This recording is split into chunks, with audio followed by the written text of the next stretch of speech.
So I got a new graphics designer to actually revamp my content so that I take this to another new level. And I think this is going to be much better because there's going to be less bulky slides, a lot of graphical information, and I hope people love this new content that's going to show up on the channel. Today I wanted to do a talk on headache, so grab a piece of paper and let's go.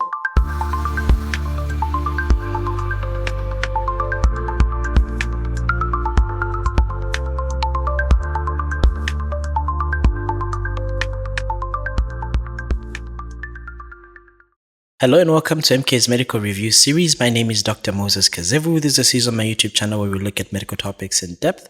Today we're going to be looking at headache.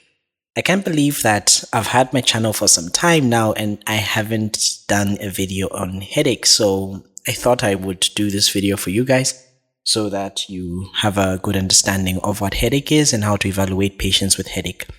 Remember that headache is going to be one of the things that is going to bring patients to the hospital. Patients often come to the hospital because of some pain that they're facing. It could be a headache, it could be abdominal pain, it could be musculoskeletal pain.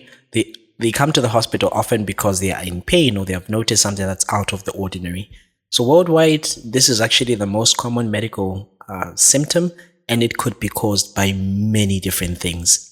Remember that headache is not just going to be implying that there is pathology in the central nervous system. It could even be a systemic issue that can be leading to a headache. For example, someone could have an anemia that is causing them to have a headache. Someone could be dehydrated that could be causing a headache. So whenever you see a patient with a headache, you must be able to actually differentiate whether this type of headache is a new onset headache or it's a chronic headache, because you know that the new onset headaches and the severe acute headaches often are more likely than the chronic headaches to point you towards certain disorders, certain intracranial disorders.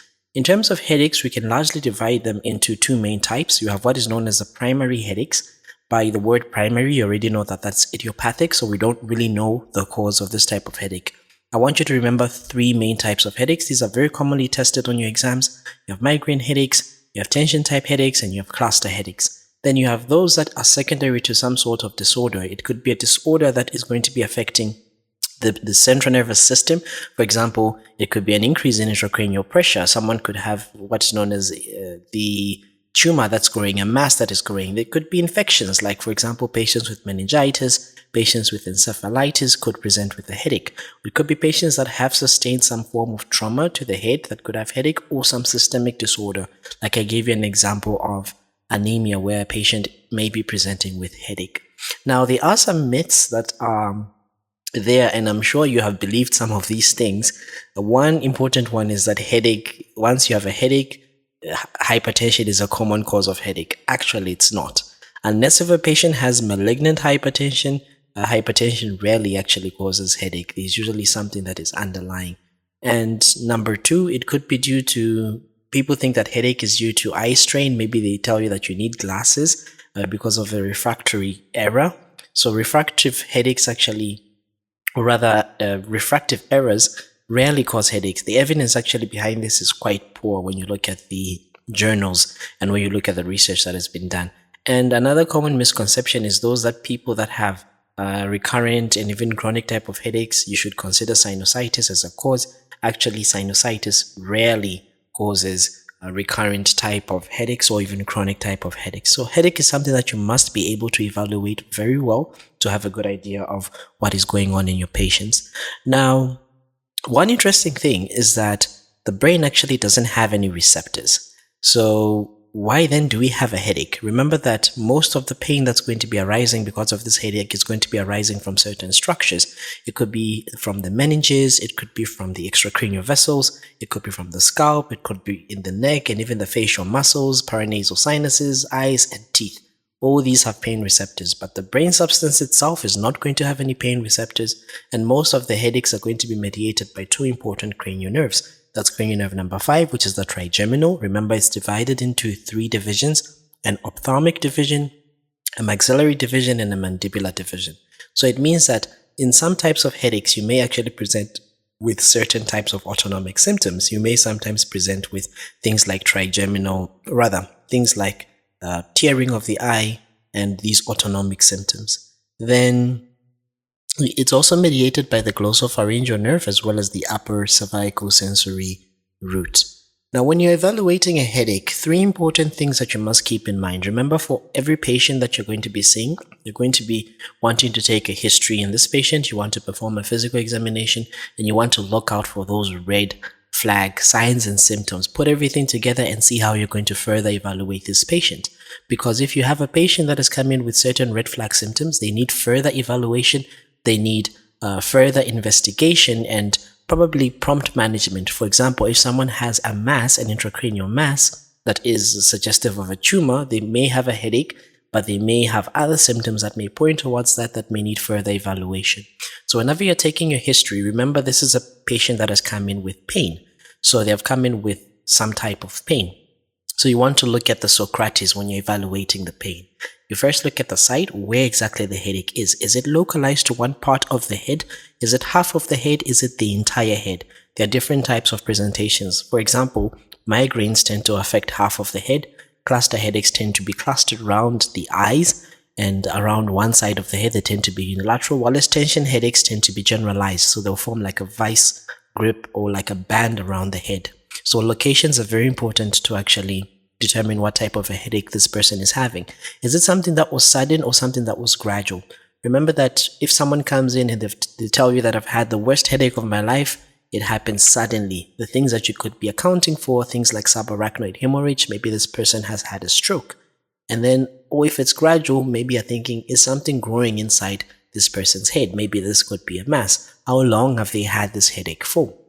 The character of the headache. Some headaches tend to be sharp, some tend to be throbbing, some tend to be non-throbbing. In terms of the migraines, they tend to be throbbing, and then the other types are non-throbbing. But I'll show you a table very soon that is going to be distinguishing between the different types of headaches. Then in terms of radiation, where does the headache move? Does it radiate to certain areas? Some headaches tend to radiate to the eye, some headaches tend to radiate to different types of areas. Then you also want to look at the alleviating factors. Does changing in posture make the headache worse? When you lay down flat, the headache gets better. When you get up, the headache is worse. What's the effect of analgesia? Does analgesia help with the headache or it doesn't help with the headache? What's the timing of this headache? Is it something that is episodic? And what's the frequency? Does it come continuously? Is it increasing intensity? Does it come and go? Are there any exacerbating factors? Any things that you've noticed that may be triggering this headache? Things like posture, things like hunger, things like dehydration, things like analgesia, because some types of headaches could actually be worsened by analgesia. We call that as an analgesia-related headache. And this is often in patients that may have had chronic headaches and have been using analgesia for some long time. Well, they've been abusing analgesia for other reasons. They may actually develop an analgesia-associated headache. Are there any other associated symptoms? It could be things like nausea, vomiting, any photophobia, any phonophobia, like the headaches is being worsened or is associated with nausea, is associated even with autonomic symptoms.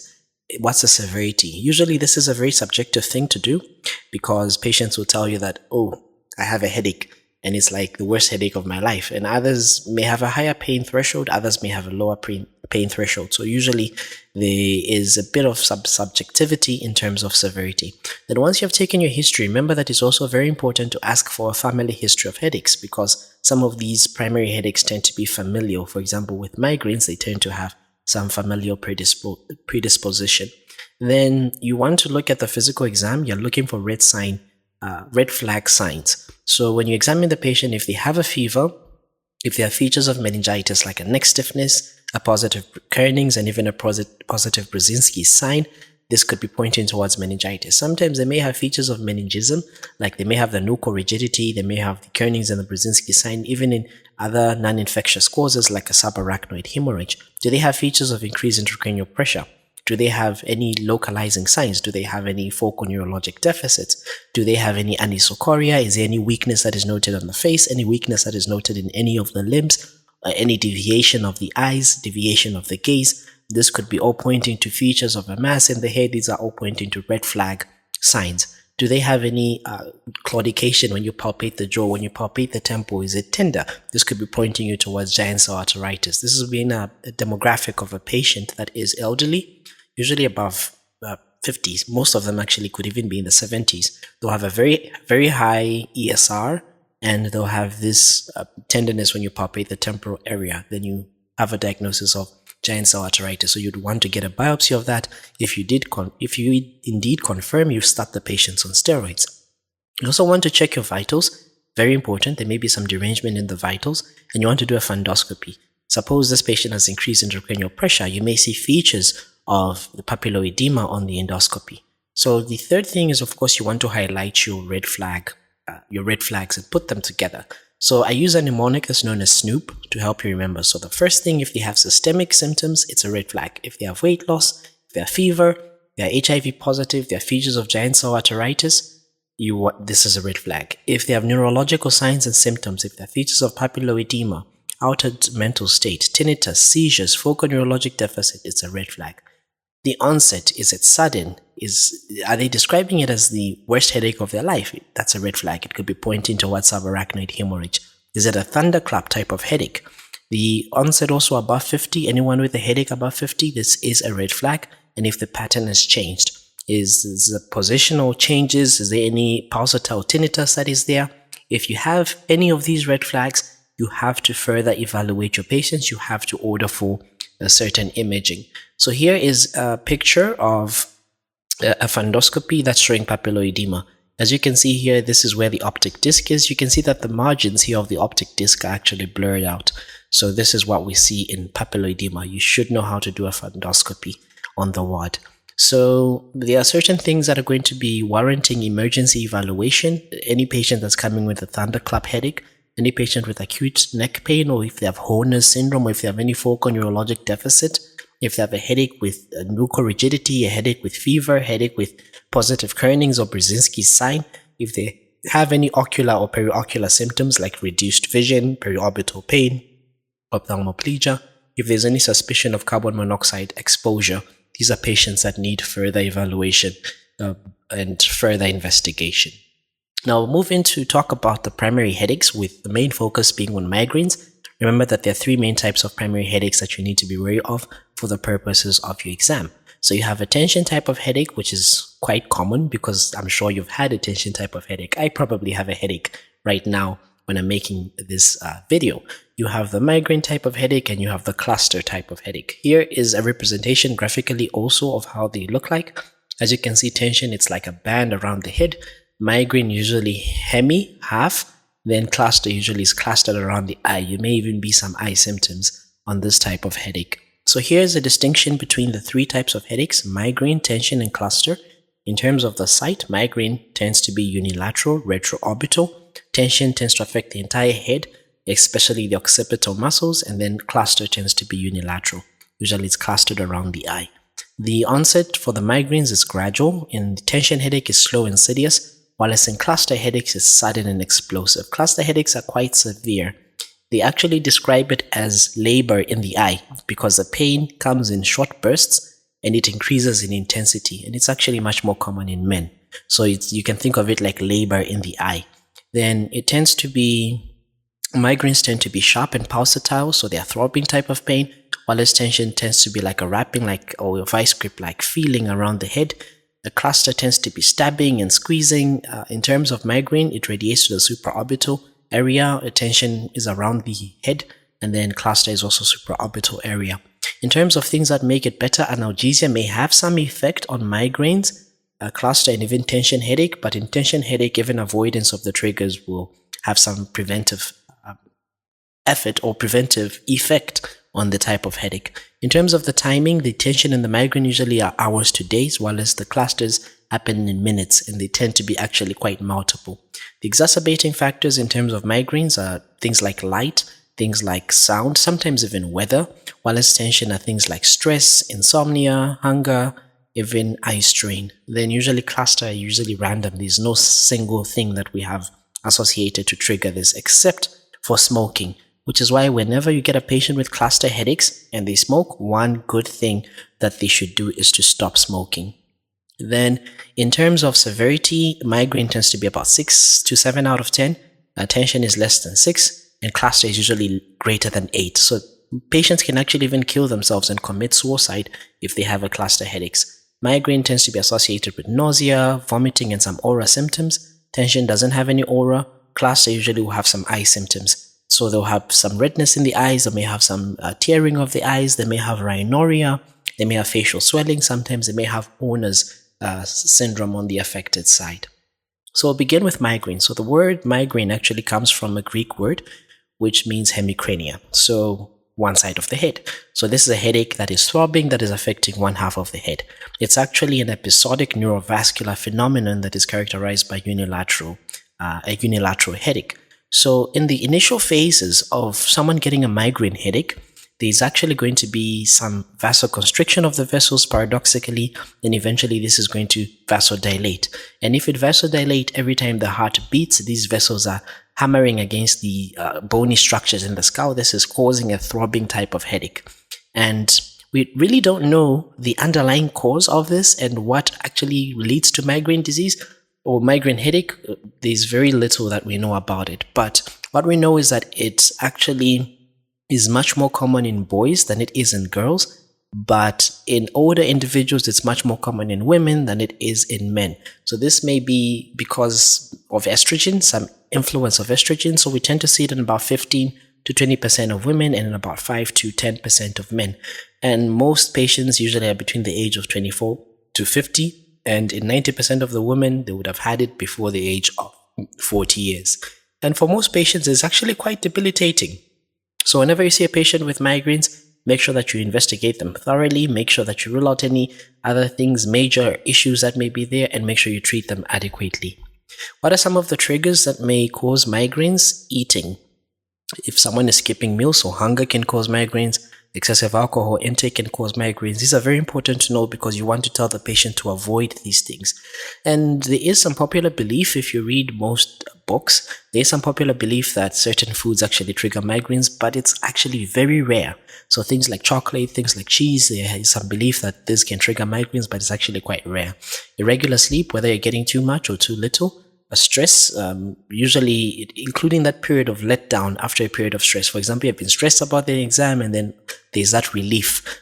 After that stress, then that relief can actually trigger the migraine. There are some hormonal factors, especially changes in estrogen. So sometimes they may get what is known as a menstrual migraine. They get this migraine just before their menses, and it may actually worsen with oral contraceptive pills and even with menopause. We actually know that when someone has a migraine with oral contraceptive pills are actually contraindicated for them. Then there are other sensory stimuli like bright lights and sounds, physical exertion, changes in the weather pattern. If there's stormy weather, even some minor head injuries can trigger migraines. What exactly happens in migraines? We're not so sure about the trigger, but we actually think that it's actually a neural problem. Newer research has actually shown that it's a neurovascular problem. It's not entirely just a blood vessel problem, which is why when you look at the prophylaxis of migraines, we could use drugs that are anti-epileptic drugs to help in prophylaxis of migraines. So generally, there are some genetic factors that have been implicated in what we refer to as neuron hyperexcitability, and we're not so sure exactly what causes this, but we see this in a lot of individuals. So what happens is that in the initial phase of someone developing a migraine, they'll have this wave of depolarization that is going to be starting off in the occipital region, and then it's going to spread across the cortex, moving anteriorly. After this depolarization has spread, it will be followed by a depression in activity. This is probably thought to be what is causing the aura, because as this spreading across the different parts of the skull, it's giving you different types of symptoms. Because remember that the occipital region is essential for vision, the parietal region is going to be essential for somatosensory system, and the frontal area is going to be essential for things like intelligence, eye movements, things like the motor movements as well. So after this, we also think that there is some activation of the trigeminal pain neurons, and this is actually the basis of the migraine headache. So there's innervation of the large intracranial vessels by the first division of the trigeminal nerve. We refer to this as the trigeminal vascular system, and we see that there is some release of calcitonin gene-related peptide, substance P, and even other vasoactive peptides, including serotonin by activated trigeminal vascular neurons, which is causing painful meningeal inflammation and even vasodilatation that may be there. So what we actually see is that in some cases, the peripheral and even central sensitization of the trigeminal neurons and the brainstem pathways can actually make even something that was harmless to become painful, such that if you palpate the skull with someone who's having an active migraine, they actually will feel some pain when you touch their skull. We actually refer to this as the allodynia. So remember that it's going to be polygenic, and there's going to be a rare form of familial migraine that's going to be associated with mutations in the alpha-1 subunit of the PQ type of voltage-gated calcium channel or the neuronal sodium channel. And generally, there's a dominant loss of function mutation in the potassium channel that has been identified in some people. And we actually think of migraine, like I said, to be a primary neurogenic disorder rather than a vascular basis. So in terms of the different types of migraines, you have two main types of migraines. Classically, you have the classical type of migraine, which is what we refer to as the migraine with aura. It's not so common because we see it in about 25% of the cases. There may be some focal neurologic signs that may be there preceding the attack in some of the migraine headaches, and even in others it may not be there. So the aura is actually not required for a diagnosis. And the aura actually evolves over 5 to 20 minutes. When the symptoms change, remember when we talked about the pathophysiology, we were saying that the depolarization is spreading from the occipital region going anteriorly. And so as this wave of depolarization, which is followed by a wave of depression, is moving over the different areas of the brain, this is what is thought to actually bring about the aura. It rarely lasts longer than 60 minutes, and usually the aura could be visual or it could be sensory. In terms of the migraine without aura, this one here is the common type. Most of the patients are going to have this. It starts around puberty, but it has an increase in prevalence in those that are in the fourth decade, those above 40. And sleep usually helps with this type of migraine, but it may be quite severe such that it may limit the activity of this particular individual. And usually after the attack, they'll have this washed out feeling after the migraine. And generally, like I told you earlier on, they may have the scalp tenderness during the period, which is known as the allodynia. So in terms of the aura, what do they see? So sometimes they may have a visual aura, sometimes they may have a sensory aura. So you may sometimes have positive visual symptoms, so things like shimmering. You may sometimes have what's known as tachypsia, where you get these zigzag lines, which is known as the fortification spectra. Sometimes you may even get fragmentation of the image, such that it's like you're looking through a window that has a broken glass. And often it's going to be accompanied by patches of vision loss. Sometimes it may be scotomas. Sometimes it may even evolve completely into hemianopsia, where you have half of your visual field gone. Sometimes it may be tunnel vision. Sometimes they may have these sensory symptoms like paresthesia. They may have numbness, which may occur within the same episode of the aura. Sometimes they may have these speech disturbances in the same episode of the aura. But generally, this is going to precede the migraine pain. So in terms of the clinical features that they'll present with, this will be an otherwise healthy patient. They will have a female predilection in adults, but remember, in younger children, it tends to be much more common in the boys. In older adults, it tends to be much more common in the females. So usually it presents above the age of 30, but it can affect anyone. And remember, there is some genetic predisposition. So women are more likely to experience migraines after menarche, and they are less likely to experience migraines during pregnancy. Pregnancy itself is some sort of prophylaxis. So they'll have an aura in about 20% of the cases, where it may be visual, it may be some vertigo, it may sometimes be sensory. Then they'll have the pain phase. And remember that the pain in the migraine is characterized by this unilateral pain. It's pulsatile, it's retroorbital, sometimes could be supraorbital. They'll have this sharp headache, and generally it's going to be worsened by sound, it's going to be worsened by light. So they'll rather be sitting in a dark room, and they'll be sitting quite still. It's very different from a cluster headache, because in a cluster headache, they'll be walking about, they'll be agitated. On your clinical vignettes, they'll give you a case where a patient is walking about, is quite agitated, severe pain, restless. You should be thinking cluster headache, especially if it's a male. With migraines, it's rather the opposite. Mostly commonly in females and adults, they want to be in a dark room, they want to be in a quiet room, and they want to be as still as possible. So there are some different migraine presentations. I've already talked about migraine with aura as well as migraine without aura, just to emphasize. Migraine without aura is the most common type of headache. It's going to not be preceded by any neurological symptoms. It won't be preceded by any aura. And generally, the diagnosis requires multiple attacks for you to actually make a diagnosis of a typical migraine. In terms of migraines with aura, it's seen in about 20 to 25% of the cases. There is some focal neurologic deficit before the headache. They may have these visual changes, they may have sensory, they may have speech disturbances. And usually the aura progresses gradually, lasting 5 to 60 minutes. They may sometimes have what is known as hemiplegic type of migraine. It's quite rare, but there's often this temporal one-sided weakness. It's a differential diagnosis for patients that have had a stroke. It's a differential diagnosis for patients that have had a seizure and afterwards have paralysis, what we know as Todd's paralysis. So you must be aware also of a hemiplegic type of migraine. So they may have an aura, which includes motor weakness. It can mimic a stroke, so it requires careful evaluation so that you rule out a stroke. They may have what is known as a basilar migraine, where they have these brainstem symptoms. So they may have vertigo, they may have tinnitus, they may have dysarthria. Generally, they may also have visual and sensory aura.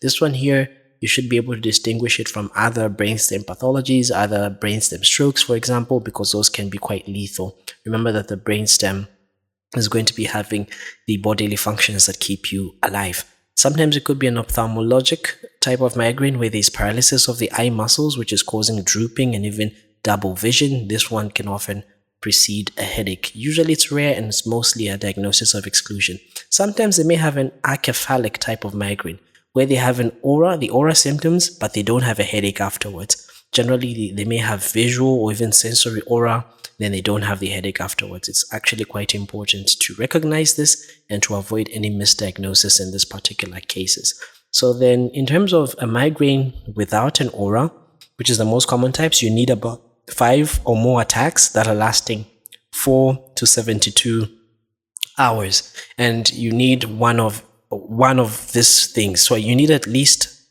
2 of nausea, vomiting, photophobia, phonophobia with a normal examination and no other cause of the headache. And you also need 2 or more of the following things. You should have a unilateral pulsating headache, which should be throbbing in nature, moderate to severe type of pain, and they have motion sensitivity. Moving around makes the headache worse. So if you have all these things present, then most likely you make a diagnosis of a migraine without an aura. Then a migraine with aura, they must have 2 or more of the following things. So they must have an aura, which is visual or sensory. It must be unilateral. The symptoms are for about 5 minutes or more, but less than or equal to 60 minutes. And the headache must occur within an hour of them having the aura. Then you say that you've made a diagnosis of a migraine with aura. But remember that the aura is not necessarily needed for the diagnosis of a migraine. So generally, there is an international headache society, the IHS, a diagnostic criteria, which is what's depicted on the left of your screen. I like to think of it like 5, 4, 3, 2, 1 type of criteria. So 5 meaning that you need 5 or more possible migraine attacks ever. 4 meaning that they're going to be lasting 4 or more hours up to 3 days in duration. 3 to tell you that this is happening over 3 months, and in these 3 months you must have at least more than 15 days a month that this headache is affecting you. So it means it should be affecting your quality of life. Then 2 meaning that you should have 2 or more of the following symptoms. It should be unilateral, it should be pulsatile or throbbing type of pain, which is moderate to severe in terms of severity, and it limits the daily activity. Then 1, they should have either sensitivity to light or sensitivity to the sound. If they have these things, then you can make a diagnosis of a migraine headache. But this is sometimes very difficult to actually remember, especially in the emergency setup where you're dealing with a lot of patients. So I just like you to remember 3 important questions that you should actually think about. The first question is that, have any of their activities been limited for more than a day over the past 3 months? If the answer to that is yes, ask, do they have headaches that cause them to feel nauseated? If the answer to that is yes as well, ask them if light bothers the headache. If it does, and the answer to these 3 questions is yes, then most likely that this patient has a migraine, and you would want to treat them as such. In terms of management, remember that there are general principles or general measures that we do. So we want to educate the patient on what migraines are, and want to explain to them how to avoid them, how to know when they're coming about, and what medication options they have. You want them to avoid the certain triggers and, if possible, lifestyle modification. If they are getting too much sleep or not enough sleep, tell them to have good sleep hygiene. If they are drinking alcohol, tell them to quit. Tell them to eat a healthy diet. Advise them to exercise within their limits, not over-exercise and not under-exercise. Then, of course, patients should be aware that if they continue using the medication over and over, they may develop an analgesia-related headache. They may develop what is known as a medication overuse headache. So generally, in summary, what do we use to treat this? So we could use simple analgesia, possibly good in these patients. So drugs like paracetamol, drugs like NSAIDs could be actually used. In these patients, remember that they do have symptoms of nausea, they do have symptoms of vomiting, so you'd want to also add some metoclopramide. But remember that when you're dealing with children and you add metoclopramide, do that with caution because you may lead to acute dystonic reactions. Triptans are the mainstay management of the migraines. So generally, these triptans are going to be agonistic drugs that are going to be causing constriction of the dilated cranial vessels. Remember those dilated vessels that are smashing against the bony prominences and causing this throbbing type of headache. You want to actually give them a drug that will constrict those dilated cranial vessels and reduce the pain. But these are going to be contraindicated in those that have vascular diseases. If someone has had an ischemic stroke, for example, you wouldn't want to put them on a triptan. If someone has had ischemic heart disease, you wouldn't want to put them on a triptan. They are given orally. They can also be given nasal and subcutaneous, especially for those that are vomiting or those that have limited oral absorption. You may give it nasally or you may also give it subcutaneously. Then you also have some newer therapies that are coming about. The calcitonin gene-related peptide inhibitors are going to be the ones that are newer therapies that are emerging in terms of acute management of the migraine headaches. But I won't go into details of that. You generally want to avoid opioids and you want to avoid glutamines. Generally because these are going to be having several adverse effects and they have an increased risk of a rebound headache. So do not give them glutamines, do not give them opioids. So educate your patients to limit the analgesia, like I said, to prevent the medication overuse headache. So what are some of the clinical pearls I want you to remember? So in terms of, remember metoclopramide, use caution in young patients because they may have acute dystonic reactions. They may have acute dystonia. When you're prescribing paracetamol, 1 gram, you can give it up to 4 times a day, 3 to 4 times a day. Then you could also use soluble aspirin, 600 to 900 milligrams orally. Remember, again, this should be used with caution in young children and those that are below the age of 16 because there is a risk of Reyes syndrome. If you're using NSAIDs, naproxen can be given 250 to 500 or ibuprofen, but remember this also long-term must be used with caution because there's risk of development of gastric ulceration. Then in terms of these serotonin agonists, which are the triptans, these are going to be causing vasoconstriction.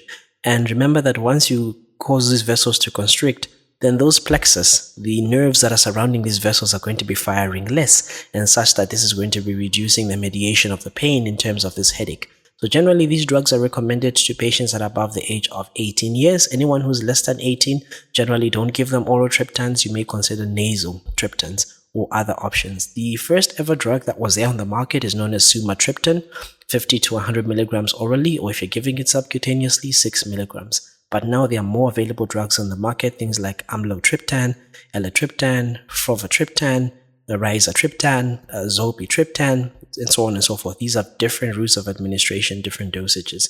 Generally subcutaneous, like I said, use it for those that are vomiting, for those that have problems with oral medication, and avoid it in vascular disease. Like I said, ischemic heart disease, uncontrolled hypertension, a basilar or even hemiplegic type of migraine, and even in those that have had a prior stroke. So in terms of prophylaxis, who do we give prophylaxis to? So if a patient has been having a migraine and it has happened more than 1 to 2 times per month and it impairs their life of quality, this is a candidate for prophylaxis. And remember that the first line prophylaxis that we're going to be using are beta blockers, so drugs like propranolol. You could also consider anticonvulsants like topiramate, though we use this with caution because it can actually cause cognitive dulling or slowness of the cognition. You may use sodium valproate as well, and you may use the tricyclic antidepressants like amitriptyline. And remember that typically it takes about 3 to 6 months for you to actually get a benefit, and the benefit is seen in with about 50% in the reduction in the migraine frequency. This should be used with caution in pregnancy, because remember, most of these drugs are contraindicated in pregnancy. Moreover, pregnancy itself will reduce the frequency of migraines. It's some sort of prophylaxis in its own. Botulinum toxin injections may be given for chronic migraine, but the evidence behind this is quite poor. Then, of course, they should avoid overuse of these because it may lead to medication overuse headache.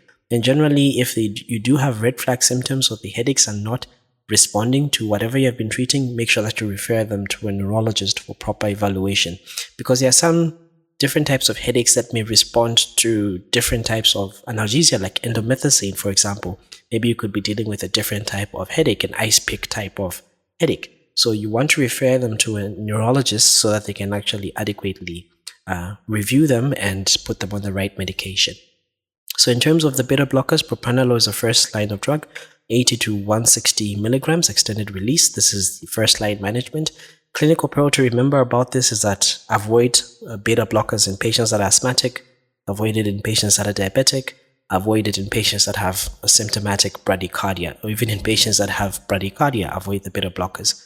Anticonvulsants, topiramate, like I told you, it causes cognitive dulling. So generally you want to avoid it. It's going to have this as a major side effect. So they should be taking it with supervision. But if you are prescribing it 100 to 200 milligrams daily, but of course this should be in consultation with your neurologist. You also want to give your sodium valproate about 800 milligrams daily. Dalvoproax can also be given. Tricyclics are quite something that has been commonly used even in my setup here. So you may give your amitriptyline 10 milligrams and then you increase weekly in 10 milligram steps up until you reach 50 to 60 milligrams. Your antidepressants can be used, things like venlafaxine, which is up to 150 milligrams daily. Candesartan can be used up to 16 milligrams daily. And like I told you, botulinum toxin can be done. You have to actually inject about 31 injections over the scalp and repeat after every 3 months. But like I say, the evidence behind this is quite poor. Then the other drugs that were used, the pizotifan, which are rarely used now because of the side effects, things like weight gain, things like drowsiness, some calcium antagonists, especially in refractory patients, and some other drugs that were phased out of the market because of nasty side effects. So in terms of obstetrics and gynecology, in terms of migraines, what should we do? Remember that pregnancy itself is a prophylaxis to migraines. And the American College of Obstetricians and Gynecologists has actually approved the use of triptans for acute attacks. However, in my experience, most OBGYNs actually will prefer to use acetaminophen, will prefer to use Panadol. So you give your paracetamol 1 gram, it's quite okay. Or aspirin 300, ibuprofen 400 can be used as second line in the first and the second trimester. Remember, we avoid these drugs in the third trimester, generally because they may lead to closure of the PDA. Or rather closure of the ductus atriosum. Then the migraine prophylaxis should be avoided in pregnancy, and you should actually consider consultation with the obstetrician and gynecologist. Most of these will primarily be seen by obstetrician and gynecologists. Then generally remember that a migraine aura, like I already said, is a contraindication for combined oral contraceptive pills because there is an increased risk of a stroke. Relative risk is about 8.72%. Generally, it's safe to be prescribed with hormonal replacement therapy for patients with a history of migraines, but it may make the migraines actually worse. So here's a summary of the treatment. In terms of the acute attack, what can you use? You could use triptans like sumatriptan. You could use NSAIDs like ibuprofen. Then beta blockers are not used for acute attacks. AEDs are not used for acute attacks. Then in terms of pregnancy, acetaminophen can be used in pregnant women, even in children that are less than 12 years. Promethazine, which is an antihistamine, especially in children, can be used. And in terms of prophylaxis, those that have 2 or 4 attacks per month, prophylaxis with certain AEDs like valproic acid, topiramate, which should be given with consultation with the neurologist. Beta blockers like propranolol, which is the first line, verapamil, though has some scanty data in terms of pregnancy and the use of prophylaxis in pregnant women. Now, remember that you should be able to recognize and differentiate what is known as a complicated migraine. So generally, a complicated migraine is one that has neurologic deficit. So one that has things like hemiparesis, one that has a coma that has developed gradually, or anyone that has had this sudden or severe neurologic deficit. Just know that you should think about stroke, rule out stroke, think about transient ischemic attack, and rule those out. So these are patients that you need to get some neuroimaging on. So typically get a CT scan for this patient, a non-contrast CT scan, so that you exclude this vascular event. It's very important to actually distinguish between this complicated migraine and a headache that's coming because of vascular causes, because the treatment is going to be different.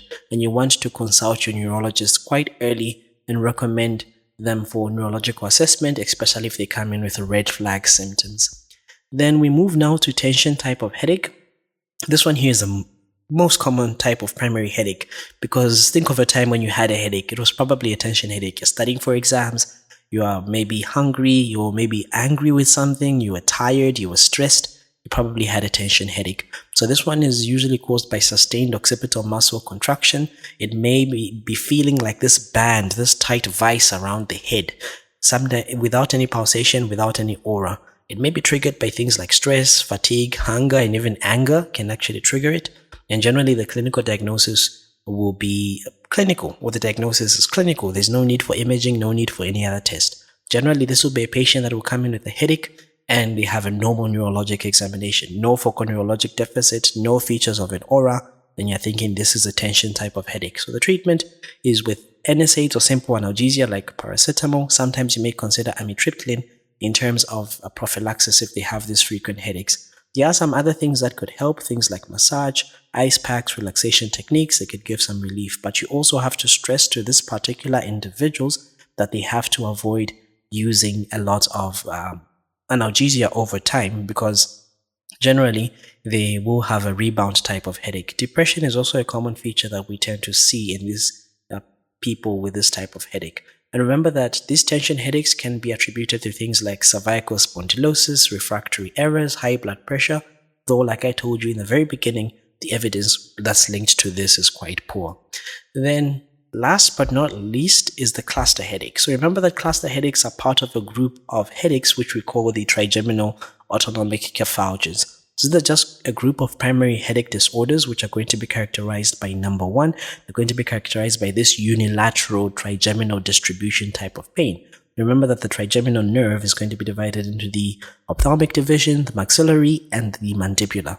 So generally it affects the ophthalmic division of the nerve. So they're going to present with eye symptoms, and they generally are also going to be having these prominent autonomic features on the same side. So we call that as a trigeminal autonomic cephalgias. Generally, there are three main types that we'll discuss: cluster headaches, paroxysmal hemicrania, and even short-lasting unilateral neuralgiform headache with conjunctival injection and tearing, which is a SANCT or the SANCT type of headache.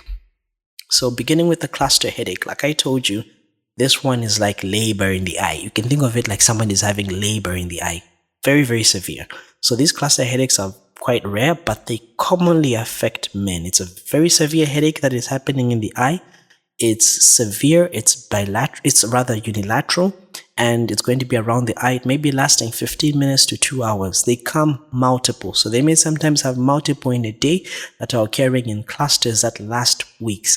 And here the pain keeps progressively getting worse. So they may have these associated symptoms like redness, there may be tearing, there may be nasal congestion, there may be Horner syndrome on the affected side, the drooping of the eyelids that may be there. They may even have the changes that are happening in the pupil. They may even have this lacrimation that is there on the affected side. So these patients often are going to be restless. It's in comparison to migraine headache where they're going to be lying still in a quiet room. These patients will be agitated. These patients will be moving around. Often they may even threaten to commit suicide. Some patients even have committed suicide because of this type of headache. The treatment for this is quite unique because the treatment is to give this patient 100% high flow oxygen. And generally you may give a subcutaneous sumatriptan, which acts very fast, 6 milligrams subcutaneously. You may also use some nasal lidocaine spray, but most importantly, 100% high flow oxygen. So opiates are not going to work for these patients. And the paracetamol, NSAIDs are not going to be effective in this patient. So generally, preventive drugs include things like lithium and even verapamil. And most importantly, you want to tell this patient to stop smoking because there's a high risk of developing cluster headaches in those that are smokers. So generally, remember the cluster headaches are relatively not so common. So you get about 1 in 1,000 people, and they're more common in men with a predilection of about 5 to 1. Like I said, they are very, very much associated with smoking. So the actual cause is not so known, but we think that there's some sort of hypothalamic activation, because we may see this in some imaging studies that happened in individuals that were having this type of headache. So they are unilateral, just like with the migraines, but here they don't have any aura. They are not going to be associated with any nausea or vomiting.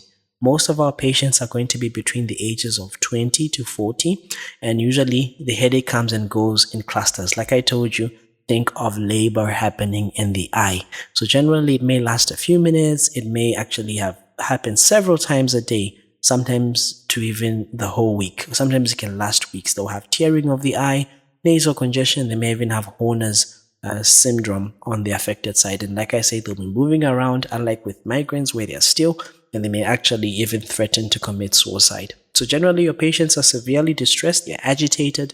The attacks are usually shorter than the migraines, about 30 to 90 minutes, typically 15 minutes to 2 hours, and there may be several of them in a day. So they may last 1 to 2 months. Usually they can last about 4 to 12 weeks, and most of the attacks at night before stopping completely, and then they typically recur either 1 year or even later afterwards. So generally your face will be flushed. There'll be mild symptoms of Horner's syndrome on the affected side. They may have conjunctival injection on the affected side, stuffiness, they may have rhinorrhea, they may have lacrimation, and their face will be tender. Then you know that this is a migraine, or rather a cluster headache, and this is a patient that you need to give 100% high flow oxygen. So you give them 8 liters per minute of 100% high flow oxygen via non-rebreather mask. Analgesia are not going to be quite helpful, but you could give them sumatriptan subcutaneous for it to act very fast. The nasal lidocaine can be used. And remember here again, triptans and ergotamines can be administered, but they're not so effective. But generally, there is some preventive therapy that we could use with lithium and even calcium channel blockers like verapamil and nifedipine, or even a short course of steroids actually can terminate the cluster headaches. But most importantly, tell your patients that they have to quit smoking. If they continue smoking, there's a high risk that these headaches are going to recur. Then in terms of paroxysmal hemicrania, like I said, it's a part of the trigeminal autonomic cephalgia together with the cluster headaches. So just talking in briefly about it, this one is going to be a much more rare condition, and it's quite similar to cluster headaches. The only difference is that these attacks are much shorter than the cluster headaches, so they last about 10 to 30 minutes, and they are more frequent. So you may have even up to 5 or more of these attacks per day. They don't occur in clusters. So here the pain is seen in the oculofrontal and temporal regions, and usually women are affected more than men. Remember that in cluster headaches, men are affected more than women. And usually this is a type of headache that is going to be responsive to indomethacin. So like I said, maybe this is a paroxysmal hemicrania, so a neurologist to be able to pick this up and put the patient on indomethacin, and it may actually help a patient. Or it could be a short-lasting unilateral neuralgiform headache with conjunctival injection and tearing. These ones are actually very rare. The attacks are quite short, 5 to about 2 minutes, and they occur in these frequent bouts. And distinguishing this from the other different types of trigeminal autonomic neuralgias is actually quite difficult and may need further evaluation from a neurologist. Now, what are some of the other primary headache disorders? Remember, I've discussed the 3 main types: migraine headaches, tension headaches, and cluster headaches. But sometimes patients could have what is known as a primary stabbing headache or an ice pick headache. This one also tends to respond quite well to indomethacin, but they'll have this sharp pain, this stabbing pain that occurs in the same spot. Sometimes it may move around the head. Sometimes they may have what is known as a primary cough headache, which is this headache that comes off when there's this sudden sharp pain when they're coughing. Then they may sometimes have no underlying pathologies that may be there, and the problem will just resolve on its own. Indomethacin again here can help in this type of headache.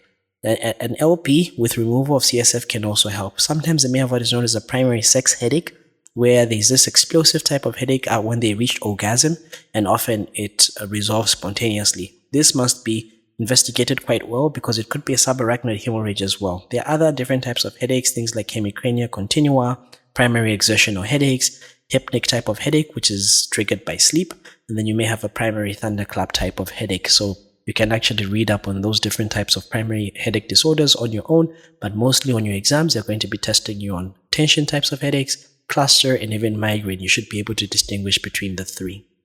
Now, in some patients, they may develop what is known as a chronic headache. So it may have been something that was episodic. They developed now, or they started to use analgesia. For example, someone is using 10 or more doses per month of analgesic, or even triptans, or particularly even things like codeine or opiates, and they are abusing these drugs. Then the episodic headache can actually transform to a chronic medication overuse type of headache. So generally, this is a headache on 15 or more days per month over the last 3 months, affecting up to 4% of the people. Most of these will have had a primary headache and then eventually has now become chronic. So this medication overuse, if they use a lot of analgesic drugs, they use a lot of triptans, it may actually transform into this chronic type of headache. Generally, the treatment is to actually gradually withdraw the drugs that they are overusing, and then you support them with prophylactic medication. I know it seems a bit counterintuitive because the thing that is supposed to be causing you relief is actually causing you pain. So you admit the patient, withdraw those medications that they are abusing, and then introduce the prophylaxis in this patient. So generally, withdrawal may actually worsen their symptoms temporarily, which is why it's very important to admit these patients. In terms of the differential diagnosis, these are some of the things you must consider whenever you're dealing with a patient with a headache. It could be intracranial hemorrhage, especially patients with subarachnoid hemorrhage. So this would be a patient that has come in with the worst headache of their life. They have had a thunderclap type of sensation. They may have a history of trauma, but it's not necessary if it's a subarachnoid hemorrhage. They may have focal neurologic deficit. They may have meningeal signs. They may have altered level of consciousness. Sometimes they may have developed a stroke. Maybe it could be an aneurysm. So these are patients that need to get a CT scan and refer them to neurosurgery and neurology as quickly as possible. It could be a brain tumor, which are often tend to be progressive. And generally with tumors, the headache tends to be worse when they are waking up, though it will have progressively worsened over the months or over the days, and generally is refractory to therapy. So here again, they may develop some focal neurologic deficit, they may develop some seizures. Get a CT, refer them to neurosurgery, refer them to neurology, and also refer them to oncology. It could be a temporal arteritis, your giant cell temporal arteritis. What's the dead giveaway here? This would be an elderly patient that has come in, a tender scalp on palpation, a very high ESR. Then you're thinking this could be a giant cell temporal arteritis. Sometimes it may exist with polymyalgia rheumatica, and generally once you see this, if you get a biopsy and confirm, you treat them with steroids, you treat them with oral prednisone. It could be meningismus, which may be due to meningitis, where they have fever, nuchorigidity, Kernig's and Brzezinski sign being positive, altered levels of consciousness, abnormal labs in terms of the CSF studies, abnormal labs in terms of the FBC. Do a fundoscopy, check for papilloedema. Then, of course, if this has been ruled out, get a CT scan, get an LP, and of course, start them on broad-spectrum antibiotics. Sometimes it could be glaucoma.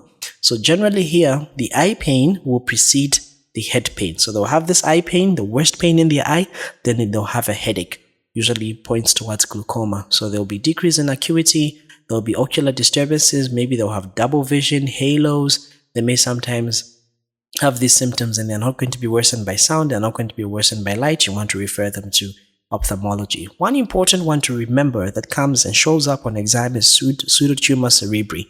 From the word pseudo, meaning false, tumor cerebri. So this patient will have symptoms that may seem like they have increase in intracranial pressure, which may be caused by a mass, but they don't have a mass when you do the CT scan. So patients may even have papilloedema, they have double vision, they may have the sixth cranial nerve palsy, but the CT scan is normal. It's common in obese individuals, it's common with lung disease, oral contraceptive use, tetracyclines, Addison's disease, vitamin A toxicity, and generally the treatment is to remove the offending agent, start them on steroids, so put them on prednisone. Sometimes it could be trigeminal neuralgia, which often gives you this facial pain. Could be along the maxilla, the mandible, the nasal, and even the temporal bones. It's worsened by touch, it's worsened by movement. It may be episodic, but it's often incapacitating. So often may be associated with multiple sclerosis. I'll do a video on this. If you want me to do more videos such as this, please comment in the section below. Do not forget to subscribe, hit the bell notification icon so you never miss on such amazing content every time I post. Or it could be a posterior fossa tumor. So again, you want to get a CT scan for those patients with trigeminal neuralgia. You want to put them on carbamazepine. So we could also get a headache because of a lumbar puncture, post-lumbar puncture headache, which we see in about 1/3 of the patients. Often the reason why they get this headache is so unclear, but we think that there may be a leak in the CSF following the procedure. So it's common in young females, even those with a low BMI. So typically it's going to be occurring in someone who's had a lumbar puncture about 1 to 2 days after, but it can even occur even up to 1 week later. So it may last for several days, and it will worsen when they sit up. It will improve when they lie flat. So the things that can contribute and cause a post-lumbar puncture headache: the size of your needle. The larger the needle, the greater the risk of the headache. The direction of your bevel. The bevel is the edge of the needle, the way you're facing the needle. Then, because remember, when you're going through with your bevel into the skin, you're going to be tearing through the layers of the skin, and not replacing the stylet, increasing the number of LP attempts, or those with multiple LP attempts, greater risk of a headache. Then factors that are not going to be affecting this, for example, increase the volume of CSF that is removed, bed rest following the procedure, increased fluid intake after the procedure, opening pressure of the CSF, even the position of the patient will not have anything to do with the contributing to the post-LP headache. So sometimes, how do we manage this? We're going to give them simple analgesia, tell them to rest. If the pain continues for more than 72 hours, then it's going to indicate this may be a patient that may need a preventive subdural hematoma. So sometimes you may do what is known as a blood patch. You may sometimes inject a bit of some blood in the epidural space to form a hematoma and close that leak that is there in the dura. Then sometimes you may do epidural saline. Sometimes you may give them IV caffeine. It may help with this. Lastly, I want to talk a little bit about idiopathic intracranial hypertension, because it's one that's quite high yield for the exams. So this is probably because of reduced absorption of cerebrospinal fluid, and it would be in a demographic of a patient that is young, they're female, they're going to be overweight. So generally it may be associated with polycystic ovarian syndrome. Generally they will have these headaches, they'll have this transient visual irregularities that may be due to florid papilloedema. Sometimes they have a 6th cranial nerve palsy. Remember, the idiopathic intracranial hypertension is what we refer to as the pseudotumor cerebri. So remember, this cranial nerve palsy is a false localizing sign. So remember, the CSF pressure is elevated with normal constituents. So generally, remember that the brain imaging is going to be normal. Sometimes the ventricles may actually appear smaller than they are, so they may be slit-like, and various drugs, like I mentioned earlier on, could be implicated with this. So things like tetracyclines, things like vitamin A supplementation.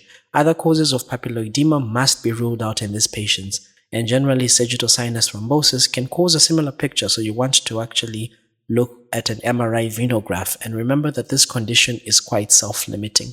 Optic damage can actually happen in long-standing severe papilloedema. It may lead to progressive loss of the peripheral vision, so you want to regularly monitor your visual fields in this patient and repeat the lumbar puncture. Give them some acetazolamide, give them some thiazide diuretic, which are meant to reduce the CSF production. Weight reduction actually tends to help. And in some cases that are refractory, you may perform certain procedures like a ventricular peritoneal shunt incision or even optic nerve sheath fenestration, actually, to protect the vision in some of the cases. Lastly, you may have what is known as a post-traumatic headache. So patients that may have had a migraine before, then they have sustained some sort of head injury, or patients that had other types of headache and then they have sustained a head injury. Remember that this trauma after a headache, or rather, headache after a trauma may be worsened. So the pre-existing migraines can worsen, or sometimes they may develop after a minor head trauma. So generally symptoms are going to improve within weeks, but if they persist longer, then you may want to evaluate this patient. But most of the times, because these are litigation issues and these cases are in court, for example, someone hit you by a car, you're obviously going to say that the pain is there, even though it may not necessarily be there because of the litigation that may be associated with this. But you want to make sure to exclude serious causes. So you want to get a CT scan to exclude a subdural hematoma, and even low pressure headaches must be carefully assessed. So generally, remember that headache has a wide range of presentation, could be benign, could be life-threatening, so you should have a thorough history, you should have a thorough examination, and you should look out for the red flags and be able to actually comprehensively evaluate this patient so that you rule out those things that could potentially kill the patient, and you can actually treat your patients adequately. And remember that most of your patients that are going to be coming in with a headache are going to be seeking that relief. So make sure that you actually arrive at a diagnosis and you're able to help your patients. I really hope you enjoyed this video on headaches, just like I did enjoy making this video. If you did, consider subscribing to the channel. Hit the bell notification icon so you never miss on such amazing content every time I post. To Zambia and beyond, my name is Dr. Moses Kazevu. Until next time, bye-bye.